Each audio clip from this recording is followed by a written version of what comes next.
મારી જે કઈ પ્રમાણિકતા જોઈએ છે કોઈ મને એક બહુ મોટા શેઠ ગયા કે ગોપાલભાઈ તમે જે ગામમાં જાઓ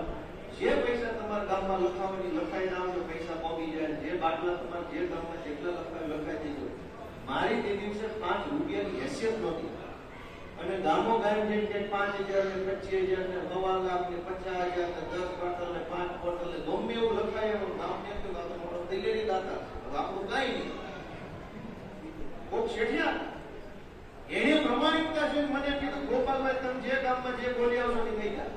નામ તમારું પૈસા હવે તમે વિચારો પૈસા મોટા કે આવું મોટી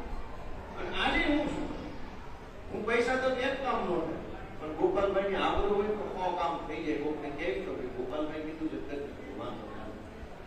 એટલે આ અમારી પીડા છે કે રાજનીતિમાં અત્યારે સારા માણસોનું ટકવું બહુ મુશ્કેલ છે આવવું પેલા તો મુશ્કેલ છે આવે તો ટકવું મુશ્કેલ છે ટકી જાય તો એનું આગળ વધવું મુશ્કેલ છે આ જ્યાં હોય ને ત્યાં સોટે કરવું પડે જ્યાં હું છું નિષ્ઠાથી કામ કરવું હોય પ્રમાણિકતાથી કામ કરવું હોય સાચું કામ કરવું હોય ખોટા ધંધા ન કરવા હોય આગળ જવું બહુ મુશ્કેલ છે અને જે લોકો ગમે એવું અધમાધમ કામ કરી નાખે સસરાટ વર્ષમાં થોડી ગુણ ઉભી બની જાય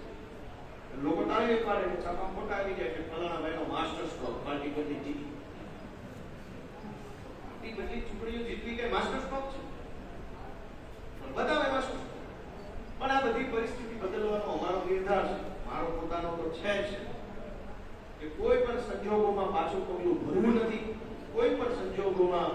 રસ્તો બદલવો નથી સંઘર્ષ કરવો છે અને આ જ ગુજરાત બેઠકનું પરિણામ લાવી બતાવવું છે એટલો આમ જરૂર છે હું તો ક્યાંય પાછો પડું એમ છું નહીં કોઈ સંજોગોમાં મને તો કઈ થાતું નથી કઈ ગોળ થાય એટલે ગોળ કરીશ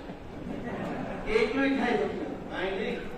થાકી જાય કે આ લોકો રોજ ખેડૂતોને લૂંટે ગામડાના માણસોને હેરાન કરે પોલીસ ગુંડાગીરી ચૂંટણી પછી તો હેલ્મેટ વગાડ્યું ચૂંટણી પછી તો પેટ્રોલ ડીઝલના ભાવ વધી જાય